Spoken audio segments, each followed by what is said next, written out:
People are deathly afraid of making bad choices. And if you can take and you can reverse the risk that the consumer would make making that purchase, you can cause your sales to go up 2 to 4x by simply reversing their risk.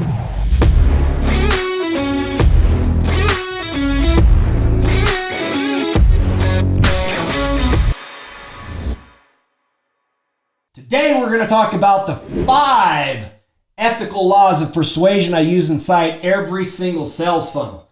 Now you might say, Mike, why do I need these ethical laws of persuasion inside my sales funnel? Here's what I know. If you don't put them inside, you're going to see the conversions inside your funnel drop massively. What this really comes down to is understanding how the fundamentals of humans work. And as you know how they work, you can put elements in place that will cause somebody to make a decision and move forward. And so one of the very first ones I'll take and I'll break down is it's called scarcity. Now you might say, Mike, I've heard about scarcity. What's the difference between that, urgency, and scarcity? Aren't they the same thing? The answer is absolutely not. They're completely different.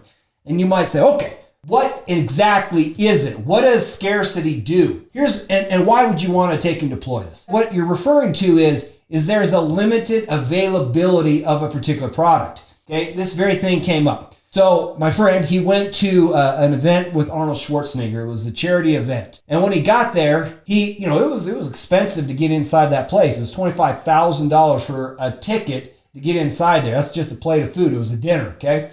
$25,000. That year, they generated more money for charities than they've ever generated previously. And what happened is the guy said, when they got there, they were a little bit confused. They didn't know exactly who to talk to. And the guy that coordinated the event said, hey, let me introduce you to this guy. And this guy was a very wealthy guy. He made a killing off of selling high ticket jewelry and stuff, status symbols where people would pay $100,000, $500,000 for a watch. Just crazy numbers. And when they were talking, the guy that sponsored this event at Arnold's house said, this year we have raised more money than we have ever raised before with less people for the charities. And what it was is the guy, I guess the previous year what they did is they said that each ticket is for $15,000 and they had more seats available to join. Well, what happened is the guy said, look, when demand is there, cut supply, raise prices. And you will discover that you will actually make more money by actually having less supply with a higher price. Because there's an 80-20 rule. There's 20% of customers out there that are willing to pay a premium price for your product if they would rather pay a premium price for a product than get a crap product for less. But basically what it is, there's 20% of people that will pay more for that same thing. Maybe it's a $500 product. 20% of your people would have been willing to pay $5,000 is what he's really saying. And so that's what they did is they limited the number of seats that could come in and participate. Now I do this inside my solar stuff. Part of scarcity, part of what works really well is when there's truth inside it. Truth is you have a limited ability to take on clients to coach. You have a limited available product because you got to take and fulfill this thing. And as a result, you do not want to take on everybody. And so people will say, well, I want to sell to the entire market. I want to sell to everybody. Well, yeah, but the problem is you don't become specialized for anybody. And you've got to figure out how to create scarcity around the particular product that you have. And so scarcity, number one, you've got to figure out how to get that in there. See, when you go to Amazon, have you noticed that on Amazon, you buy a product and they say, hey, there's only 17 left? They're showing you intentionally that there is a limited supply because they know that it causes you to behave different. It's intentional that they put that there. They're creating scarcity to cause you to move. So scarcity, they do it right there on that. Okay, now urgency, it helps if this is truthful also. Meaning, I've got a special offer that I'm giving you right here, right now. It's called the Solar Lord Spring Launch. Okay, well, if you don't catch it at spring, then that offer is actually no longer available. There's a countdown timer when this offer would actually expire. And so the urgency, and you'll discover when you make sales, is that majority of your sales will actually come in at the very last seconds because the countdown timer caused somebody to behave or cause them to take an action. So if you weave in scarcity, very limited supply, with urgency, it'll cause people that would sit on the fence otherwise to actually take and move. That's the whole big idea. So put those two things into it so far. So secret one, scarcity. Secret number two, urgency. Number three this is when we are stacking on the bonuses. The thing about bonuses, when you look at it, Like when you see like people doing infomercials and they're selling knives, like buy this cool knife, right? And it'll cost you this much. You're like, I don't know if I want to pay $40 for that knife, right? And then they're going to go, and then we're going to give you this knife and this knife and this knife and this knife and this knife. And they give you like 10 other knives for free as a bonus when you sign up for the one. What happens is you look at the bonuses and you're like, the bonuses are worth more than the original knife. So then you buy for the bonuses and then you get the original knife anyways. See what I'm saying? So they stacked on value. The secret behind bonuses is when you create a bonus, what you've got to do is people will not make decisions to buy your product because they have what? Well, I don't have this, or well, I don't know how to do this. What it is in a sequence of event, there's a next logical problem that has to be actually overcome. And you've got to close that gap. Easy example, okay? Let's just say that you have a baby, okay? So, all right, so you bring home a baby. Now think about, cool, now I've got the baby. What's my next problem? Wait a minute, where am I going to, like, what am I going to feed this baby? Oh, I need food, right? And then the next problem you probably have is I got to have some clothes for this child, right? So then you get some clothes. Then you're like, I need a place for this child to sleep, right? So then you got a next problem. Well, guess what? You're probably going to want to go somewhere, so you're going to probably need a car seat. Oh, and then you're probably not going to want to carry the car seat or the child everywhere you go, so you might need a stroller. What it is the baby was the very first thing that you got, but the baby came with a whole sequence of problems. The bonuses are designed to help the customer close out the next problem in the sequence. So if you're in the health and fitness space, like the very first problem is look, I want to get fit, so I need a gym membership. Then the next problem you probably have is well, what do I wear? Then you might have like, what do I eat? You see what I'm saying? You've got a sequence of problems. Every product, it creates another problem. And the bonuses are designed to close out the next set of problems so that the customer could then say, I can now buy this thing because you solved all my back-end problems. Can you see why so far all of these things have to be inside your funnel? Without these things, you're actually shooting yourself in the foot because you're not closing the gap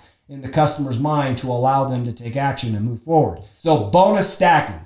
Make sure that the stack is worth more than, like, they could buy your offer based on the bonuses alone because they're so valuable. Okay. Secret number 4. This is how you can get a 2 to 4x increase in your sales. This has to do with guarantees. People are deathly afraid of making bad choices. And if you can take and you can reverse the risk that the consumer would make making that purchase, you can cause your sales to go up 2 to 4x by simply reversing their risk. Now, that right there alone is a huge nugget. There's 4 types of risk reversals or guarantees that you can put into place. And I will actually do that. My next podcast, I will actually do it on it so that you can understand it. But what you really need to get from this so far is this can increase your sales by 2 to 4x if you actually understand the guarantee. Therefore, the customer can say, it is not on me. I have not experienced a significant amount of risk because I have a guarantee that allows me to do this. Now,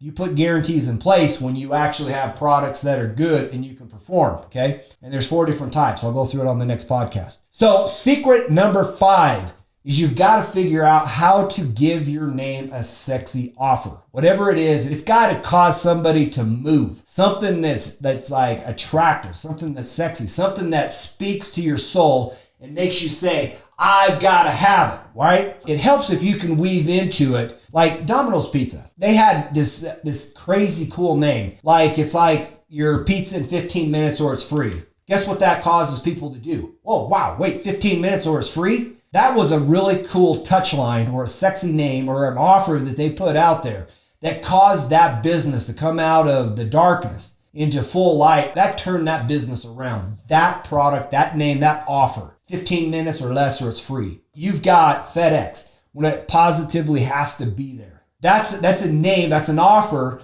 that when you hear it, you're like, well, if I have to have it there, I'm not going down to the post office. Because they positively won't actually deliver it when they actually said that they positively would. Now, whether FedEx actually does or not, they still create the belief inside you that it actually can transpire and it actually will be done. So that is another one of the secrets. You got to come up with a name that causes people to move. It helps if you can weave into the name some sort of like sexy name that grabs some attention. It helps if the names can have some rhythm, some rhymes. One of them I heard my friend say is get some ass masterclass. Like, that's a pretty cool name. Now, I'm not saying that you should do that or not saying that you should use that name, but what I thought is that when he said that, I was like, dude, that's actually pretty funny, right? But you can do like a 6-week booty boot camp.